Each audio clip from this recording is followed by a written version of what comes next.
It's the Friday Feels, and we're back with your first sip of the weekend.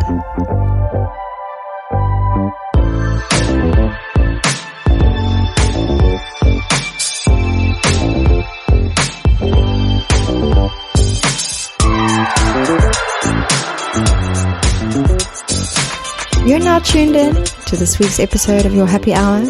I'm your host, Nicole Carmine, and it's amazing to have you here, joining me this week as we uncover the truths about being a human and a working professional. What are you up to this Friday? Well, whatever it is, this moment is just for you. And we're back. It's episode 5, and we're talking about authentic community. We wrapped up the theme of reinventing your conditioning in December. And it's now a new, brand spanking new year. So very happy to be here and have some more cool conversations with everybody around the topic, which is very Friday Feelsy. Authentic community is something that we're very passionate about. But we're always talking about this topic of authentic community and creating it in the world. And the question is probably, what does this look like? What does it mean to foster this kind of community, and how does this differ from other communities or other contexts that might exist in the world? So we're unpacking this today, and I have the immense pleasure of chatting to CEO and founder Kim Bennett. She is the founder of AtlasGuru, a platform that uses AI in a very positive way. And that is to create personalized itineraries by matching travelers with their expert travel advisors, and doing it in a very interesting way by using the stories of these travelers that they've explored around the world. So this is very much in our vibes of the Friday Feels about living and working around the world. And now, Kim, you are doing this in your own unique way. You've combined your living experience, you've turned it into a working experience for people. So very welcome to the podcast. It's such a pleasure to have you here. And yeah, just keen to hear more about your journey of getting to this point. Nicole, I'm so happy to talk with you. So I know you've had quite a long stint in marketing and perhaps a few other things before you got to this point of entrepreneurship. Maybe you can just tell us a little bit about your journey, where you come from, why this topic means a lot to you. And I know we'll still get into our shared love for dogs a bit later. But yeah, what does authentic community mean to you, and how did it end up being entwined into what you've created today? We're going to talk a little bit about my journey. I'm originally from the Seattle area, Seattle, Washington. So I'm a Pacific Northwest gal at heart, outdoors and water and all that good stuff. So originally from Seattle, and I really, like you mentioned, I have kind of a long career in corporate marketing, kind of did the somewhat traditional path and grew in the marketing space in Seattle, and then in New York City, and then back to Seattle, my hometown, which I missed and loved. So moved back to New York, or moved back to Seattle, I should say, and worked for some amazing companies along the way. I feel really fortunate that I've been able to work at Condé Nast. I worked at Martha Stewart in New York, which was an amazing experience and learning all about brand. And I just really love what Martha has built and her tenacity and passion. And then worked for a little bit at Amazon and also then at Nordstrom in Seattle. And all of it mostly rooted in digital marketing and understanding customers and understanding brands and how to grow businesses. And also, I feel really lucky that I've kind of grown up in the technology, from, I don't want to date myself, but over the past, almost 20 years of just seeing where technology has gone and grown and how it's really evolved and changed. So it's exciting. And I feel really fortunate to have had a really, really fun career in the corporate space. And then, almost, 18 years into my career path, I had a really lovely job at Nordstrom in Seattle, but I was kind of itching to do something different. And I've always had in the back of my mind that I wanted to build a company. And I had a business plan on the shelf for many years, actually, AtlasGuru. And really the genesis that came from that was I love to travel. I love planning travel. I have so much fun planning travel, and I love international trips. But, I have super limited time. I only had, let's say, in the US, we only get 14 days a year or something like that when you're kind of starting out in your career. And so I only had like 12 days to take a trip. And I was planning with my husband and some friends in Cambodia and Vietnam. And I was really going down the rabbit hole of reading forums. I was on Reddit, I was on TripAdvisor, I was on Rick Steves forums, and I went all over the internet digging in, like, what's the best itineraries to kind of put this trip together. I have super limited time. I don't want to spend too much time on transportation.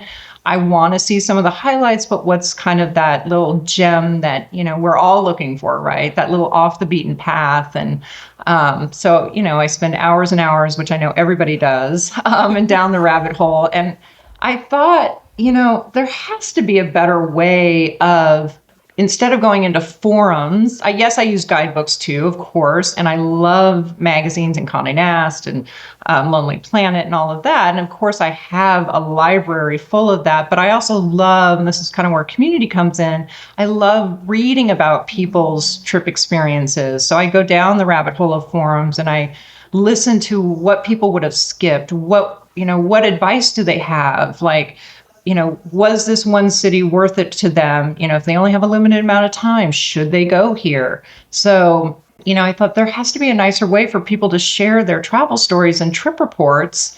And that's kind of the foundation where AtlasGuru came from. And so I left my comfortable job and I created AtlasGuru and actually launched it right before COVID, which timing is never ideal. But really, AtlasGuru is a place where travelers can share their travel stories and share their trip reports. And we do it in a structured way so that, for those that just want to surf and read and explore, everything is like, similar questions like, what would you have skipped? Any advice you'd give a friend? And so I really believe that people want to share their travel stories. People want to listen to the fellow traveler, is what I call them. Guidebooks are great and I still use them and they're highly valuable, but I also want to hear from somebody who may be like me and I want to hear about their experiences in travel. So that's kind of the foundation of where AtlasGuru came from. And then now we're layering on AI technology, which is like so strange and different and new and amazing. Gen AI is just such a cool technology that has really surfaced in the past couple of years. And we're layering that on now with the content on AtlasGuru so travelers can create AI generated itinerary, but the data that we're using is the real traveler stories. So we're kind of marrying the best of technology, but still using content from real travelers, which is kind of the best of both worlds. So that's amazing. Oh, I love what you're building. I have yet to actually build my own itinerary on AtlasGuru, and I feel like my traveling has kind of come to a little bit of an end, and my gypsy heart is a bit tired. But I'm so excited for when I have that energy again to go traveling, to delve in there. And I think what you're doing is incredible. And I'm really appreciative of the fact that you are using AI in such a positive light, because I think a lot of people look at that and they just say, oh, negative, put it in a box. And I think it has such benefit for us to be not just more efficient in our lives, but like you say, to find those real gems, which is what authenticity and authentic community and authentic travel is all about. So how do you feel your travels and perhaps maybe the communities you've met along the way inspired you to do this or to come up with the idea? You said it was on the shelf, so kind of what put it on the shelf and what made you take it off? Starting a business is always super risky. And, I think it's never easy to leave a job that is comfortable and feels good. And again, there was just a moment that I thought, now is the time. I really kind of had the spark of, I feel like I've hit some key milestones in my professional career.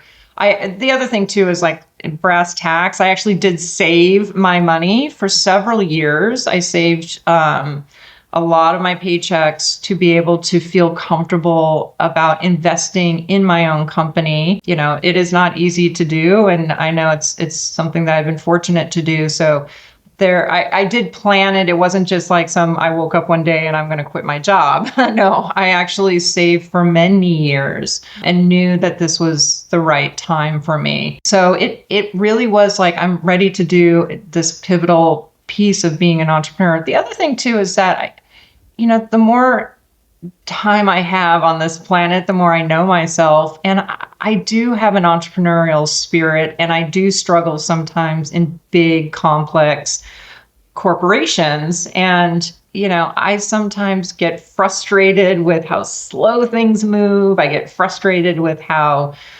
bureaucratic sometimes companies can be.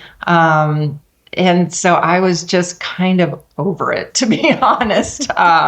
And you know what? There's a lot of comfort and safety in that, in being in a big company, where as an entrepreneur, I am now down in the details and in the weeds, where before, when I was at a big, cushy company, there were teams that were doing things that I now do today. So, there's a series of trade-offs for sure, but I just was kind of itching to take control and do something that I felt passionate about. And I absolutely love talking about travel. I love talking to other people about their trips.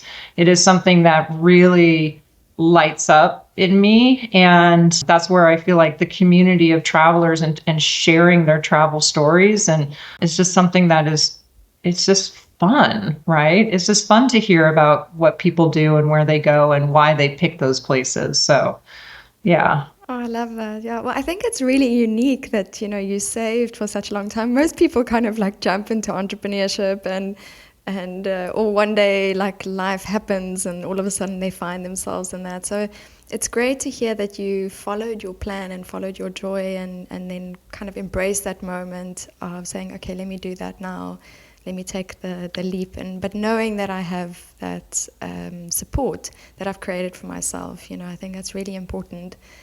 For all the entrepreneurial spirits out there who know that you're going to do something. It's difficult when you get there and maybe start saving now. I think I would have benefited from doing that. So that's really great advice. I'm quite curious, Kim, you've obviously, you love travel. What inspired you to go traveling did you do it from like a young age, or did you hear other people's stories and then decide you wanted to go travel? How did it happen for you? We didn't do much travel. My first trip out of the country, other than Canada, so where I'm from in Seattle, Canada is practically it is our neighbor, and so I've been to Canada many times as a kid, but I never left the country really until I was about 22. It was kind of my first like European trip. So I did not necessarily grow up with it, but I'm a very curious person. I love seeing something new and different, and I like to be a little uncomfortable sometimes, and so I think it's fun to explore a new city if I don't know everything about it. I find this world is so interesting. There is so much to see and do. From Southeast Asia to Europe to Mexico, like the cultures all around the world, I find just exciting and fun. I love it. And I know not everybody, it's funny, I do have to be reminded sometimes, like not everybody loves to travel. And I always find that surprising. And I don't do, like, I am not, 7 times a year, 8 times a year traveling around the world. I don't do that at this point. I probably do 1 to 2 international trips a year. And then I take a couple of, friends, trips a couple times a year, things like that. But I mean, I'm probably on a plane 6 to 8 times a year. And the older I get, the more I want a little comfort with that. So I'm not necessarily backpacking my way through the world, but I think it doesn't matter if you're a backpacker or a luxury traveler, you're still on the same amazing beach in, Thailand, right? Yeah. So I think we all have the shared experiences of exploring and meeting different cultures and trying new things. And I find it exciting. I love planning travel too. I love researching trips. I love spending hours and hours and hours going down a rabbit hole about planning a trip, and then sometimes it gets scrapped and shelved. That happens a lot, but I find it very enjoyable. It's daydreaming for me, really. Yeah, and I think Goethe said imagination is reality, and in travel that is true, right? So you get to kind of go into the space where you imagine what the trip could be like, and then you go and experience it out there. Yeah, I think that's amazing. I think that you inspiring people to go travel more and explore the world, and we're very passionate about that at Friday Feels. People, I think, learn so much about themselves when you go put yourself in uncomfortable positions, and we often talk about that. You don't know until you leave your comfort zone and go and, maybe you don't have any money, you have to ask someone, you have to rely on other people, you have to go climb on a train that you didn't expect to, or whatever it might be. Like you say, go backpacking. So I think that's where community becomes so important when you're traveling. You might plan, but there's also kind of things that happen along the way. Have you felt that? Have you felt that you've had these experiences with communities in different places? And maybe what's been like your favorite experience of that and community in the world? I mean, I think talking to different people when you travel is always so much fun. And like you said, not everything goes as planned.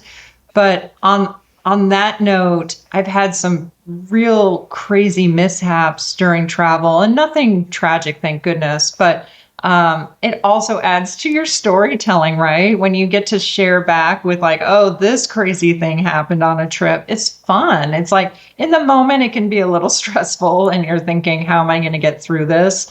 But it does create experiences, and it makes you kind of a smarter traveler. And so sometimes the little mishaps, just add to the spice of travel. But in terms of community, one thing I actually love to do is hire local guides. So anytime that I'm traveling, even if it's a city that's not that complicated to me, I think having a local guide adds so much to your experience. I really do. I took a trip not too long ago to Paris with a friend of mine, and her and I took like a Hemingway book tour, or Hemingway and writer's tour, frankly, of Paris. And it talked all about the left bank, and talked all about how publishing is so protected in Paris and within the left bank, and all these different stories about writers and publishing. And I just thought it was so fun, and just an area that I wasn't as familiar with necessarily from, a real depth perspective. I didn't know a lot of things about the publishing world of Paris. And I just thought it was really fun and interesting. And so every city I go to, I try to hire a guide and get further knowledge. I do it in almost every city. It is worth it. If you don't like groups, you can always hire a private guide, and it's pretty reasonable. So that's something that I like in terms of just understanding a culture and talking to a local guide and having that person share with them what they love about their city just really adds so much richness to it. I just did that also in Edinburgh. Went to Edinburgh and hired a local guide, and it was really sweet. He was very proud of his city, and he was excited that I was excited about his city. And I just think it's fun. It's neat when cultures get to talk and share. I love that. I love that. Yeah, and you're so right. There are so many people walking around in different places with so many stories about the place, these gems that you can uncover. And, if you, sometimes it's about, hiring someone or paying someone. And sometimes you stumble on people in a train or in a pub or wherever you go, and they tell you these stories. And it really just creates that richness of I think authenticity is probably the right word, and community that you feel within that place. And so I know I've had a few experiences like that too. And I actually recently heard of Airbnb experiences, which I didn't even know existed, even though I'd been hosting my home on Airbnb. And there's a whole host of people advertising, having these experiences, what platforms do you use to hire people? If it is a guide, is there a specific one, or do you kind of look for local platforms in each place? I do try to look for local platforms. I've used, Viator, of course, I've used before. But I do a lot of research. I try to find, they have such an easy booking platform. Let's be honest. It's like so simple, feels safe, feels secure. But for the Paris one, I found it just by doing a lot of online research, and again, went down kind of looking at within even AtlasGuru of seeing who recommended different guides. A lot of times it can be like Jack from Paris Walks does a great tour. And sometimes then I'll go look up that person. So I did something, very hyper local in Paris where I found a very small, like individual type company. And then we did an email exchange and then paid my $25 in cash when I showed up. And so it was like very small, hyper local. So I do try to do that because, you want to support, local guides as much as possible. And they're all local typically, but, when you work through different platforms, they tend to take a small fee or commission. But I've used Viator. Intrepid Travel, actually from a travel company, is one to also look at. I haven't used guides with them, but they are also a fun resource to look at when you're just exploring different ideas. But I do tend to go sometimes very local. I also do work with travel advisors from time to time, which is why we launched that also on AtlasGuru. Some of my most memorable trips have been working with a travel advisor, and then they will connect through their network with local guides. I don't do every trip with an advisor because I feel like I'm pretty savvy. I can kind of do my own thing, but there are times that I have to say working with a professional and advisor on a special trip really can just, add some little extras, and they just do such a really beautiful job. So they will often connect me with local guides as well. That's amazing. Yeah, and you're actually reminding me now. I mean, we've come so far in this technological journey. Now we just hop on and you kind of Google searching, ChatGPT, AI, whatever it might be. But I remember as a student also, and maybe I'm also giving away my age here, but, going to a travel agent and kind of like checking out what's available and, saying how much I can afford. And they'd kind of put together this whole booking for you and you bring all your documents.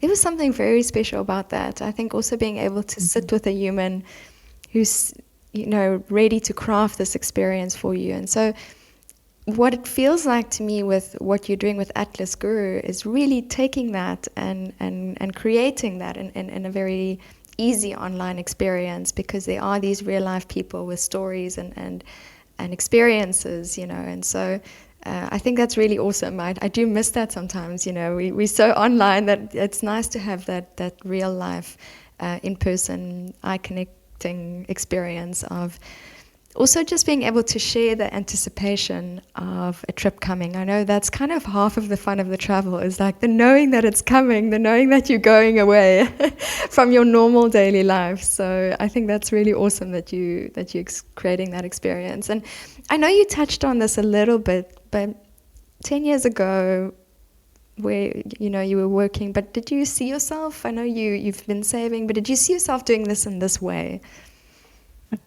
No. Okay. No, I did not, because it feels like leaving a career that I really worked hard at building, that I made smart strategic decisions to like, okay, this is the right fit for me. This is the right career path for me. It seemed irresponsible, to be honest, to up and try my own thing. So no, it was not something that was in my plan. And I think though that, we're here, if you're lucky, for a long time on this planet, and you have to try something if you feel that strong pull and you want to go for it and try it, as long as you're not, hurting anybody else and like taking yourself down into financial ruin. I think it's something people should try if they feel passionate about it. Again, not everybody wants to start their own business. There's a lot that I can tell you a lot of headaches and challenges to doing that. But if you're feeling a tug that something just doesn't feel right, trust your instinct and go for it and give yourself, a couple of years and say, like, I want to try this. Let's just see. If it all doesn't work out, I could go back to, my marketing career. So I think you don't have to necessarily be extreme about leaving your comfy corporate job. You can just try something for 2 years and see how it goes. I think that's such amazing advice, because I think a lot of people put a lot of pressure on that shift. And I think it's also the fact that you created a certain sense of community for yourself before you made that shift, the fact that you had built up, all of that around you that you could go back to and that you would also still enjoy. I think that's wonderful. I think a lot of people might not even have that, and then jump into entrepreneurship, and then it's kind of like, well, survival of the fittest out there, which is also great. That actually makes you look at things maybe a little bit differently. So everyone's journey is so different, but I think that's amazing advice for people out there that want to take a chance and are maybe scared to do so. And I know you said there have been some challenges, so maybe if you do have any kind of professional advice that you've received along the way that have helped you along the journey, and it might be related to entrepreneurship or not, but yeah, what stands out for you has been something that's really molded your community journey or your authentic journey? Some learnings that I've had is because I'm not a crazy entrepreneur where I've just, go fast and figure it out later and that sort of thing. I'm pretty methodical, actually. So, I've created a business plan, and then I put together, what are all the legal things I need to do? And then, there's a lot of boring parts of trying to build a business. And frankly, you have to spend money to do that. You have to hire an attorney to probably draft up some of your documents and things like that. So there's a lot of not sexy work as part of building your business. But it's super important to have a strong foundation, right, for your company. Like, what is your vision? What is your plan? And then the one thing that I learned too, and I wish I tapped into that sooner, is have a good network of others around you that you can talk to. I've joined now a few female networks. One in particular, female founders in hospitality, is fantastic. It's a group of women who are all founders in the travel and hospitality space, and I really rely on them when I have questions or am struggling with something. It's so important to talk to other entrepreneurs on what you're struggling with. And I think I tried to create a business sometimes in a vacuum and be very quiet about it. And that's not what I would recommend. I'm kind of the quiet entrepreneur. I don't self-promote as much as I should. But so I do recommend everybody, use your network, use those resources, use your friends. Ask them to, what should I do in my company or business to make this better? I think it's okay to have that feedback. And so I would recommend that anybody who's thinking about shifting in their careers or whatever it may be, tap into that group of people you really trust and be honest with yourself and with them and get that feedback on a regular basis. So that's what I would recommend. I think that's brilliant advice. I mean, when I think back now to the last year, 2 years, I think network has been such a massive thing. And unfortunately, I think that is something that does happen with an entrepreneur. And I love that, the quiet entrepreneur. Maybe that'll be your book title one day. But I feel quite similar in that sometimes you enter this vacuum because you're holding a certain vision. Nobody else might be holding that vision. And it's really hard sometimes to spend the energy to explain it or multiply that along other people. So, but getting feedback along the way, having people support you, and I know you've got a great marketing support around you as well, which I think is fantastic. It's something I'm still learning a lot about. But I think that's really network and community around what you're building that's new in the world is so important because it's fresh and it's not something like that people have done before necessarily. especially in what you're doing. You know, you're working with new technology, with fresh ideas, unique stories. So it's not something that can just be duplicated very easily. So I think that's really great advice. And so a year from now, where do you kind of see yourself in your journey? That AtlasGuru continues to grow and expand. I'd love to look into different partnerships where it makes sense to really evolve and grow AtlasGuru. There's still a lot more from the technology side that I'd love to see happen and to continue to grow the community. So I just hope that we just continue on with this trajectory of kind of combining the best of technology with the wisdom of real people and real travelers. I think that's kind of the perfect fit. Yeah, I love that. I love that. Well, I'm very excited to see where it's all going. So do keep us posted, and we'd love to share with everyone out there on the socials. And yeah, just for everyone listening, you know, what does traveling mean to you? What does authentic community mean to you? How have you experienced putting together these itineraries and getting excited about it? And what kind of stories have come up for you along your travel journeys? Reach out to Kim, and we'll put all your details in the socials, obviously. And yeah, what does authentic community mean to you as you navigating through the world? And then I also wanted to take just a quick moment for a shout out. There's something we're doing more recently on here is a shout out to people, spaces, and places that have a little bit of the feels that have come up and we've engaged with. And this week I had a beautiful moment discovering a place called Good News Coffee, which apparently started in Barcelona during COVID, during lockdown, and it was there for people to feel good vibes, feel positivity. So it's called Good News Coffee, and they just had this cute, cozy little cafe in Saint-Thierry in Paris. So check it out. I know they're in Paris, Barcelona, Madrid, and in Amsterdam as well. Hopefully they'll make their way to Cape Town in South Africa. I think it'll be a great fit for you guys. But just, yeah, thank you for the feels. Thank you for the friendly smiles out there. And we just loved your vibe. So just a shout out to people creating beautiful, authentic community at a time that was really difficult for everyone. And now that's kept growing. So it's really nice to see. And then I want to move on to something which we call the gems. So the gems are really just things we've realized across the week, the last few weeks, maybe months. And it's just our raw and real moment to say what we're grateful for, maybe what we've learned. So I'll start just to give you an idea of what it feels like, Kim, and you can share if you want. But this last week, a gem has really been for me the reminder of the love of laughter. So I've really had a lot of beautiful moments of laughing with friends. And sometimes you take those for granted, but I really have come to very much appreciate them. Sometimes we can be so serious in life, and then it can really bog you down. But yeah, I just really have had wonderful, wonderful laughs, like those belly laughs that come out of the middle of you with friends. So I really appreciate having those moments. And then I have to just tell this story quickly because that really brought most of the laughter to my week. And that is, I unleashed my dad on my splash pool in Cape Town.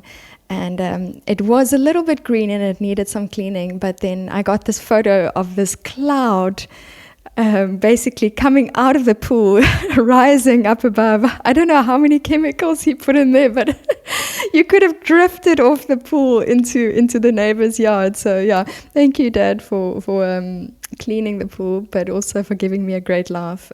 So the love of laughter was really my gem, and a reminder that life is short and to be enjoyed. So yeah, how about for you, Kim? I would say the love of the outdoors and friendship with that. I recently was in Arizona, and a very close friend of mine was able to come and visit me in Arizona. And she was only in town for like 2 days, and I was there for a business trip. And her and I have a love of hiking and being outside. And we just had a really lovely day going for a hike and being outdoors and just catching up. And I just feel really grateful that I can physically be hiking and being outside and just being being part of being in the outdoors. I really love it. It's kind of how I recharge, and it's even better when you get to do it with a friend. So it's kind of my piece of gratitude that I've had recently.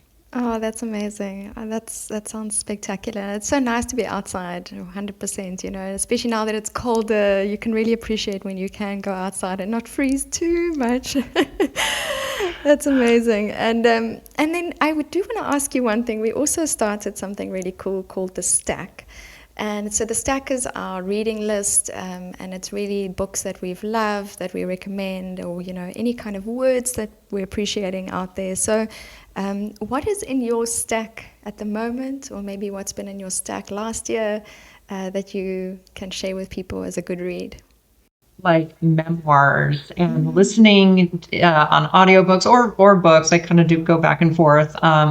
Recently, I just finished the cook Ina Garten's memoir, which was amazing. And I loved her story of how she got started, kind of her life's work and the twists and turns. And you think somebody just naturally woke up one day and became successful. Well, it doesn't usually work like that. No. And so I love listening to, I love audiobooks and reading, but I love memoirs. So that was one just recently I finished and just really got a lot of that out of it. That's amazing. Oh, thank you for sharing that. I'll definitely check it out, and we'll add it to the list for everyone. Go see if you can maybe get yourself a copy. Nice reading for the new year. I think a memoir is always nice to kind of start a year off with. It reminds you of your own journey. Maybe it will inspire some journaling for everyone out there, which is also a wonderful practice. Thank you so much, Kim, for sharing your journey with us today. I think it's really inspiring what you're doing, and for coming on here and also joining us on this Riverside FM platform. I think it's the first time you're using it as well.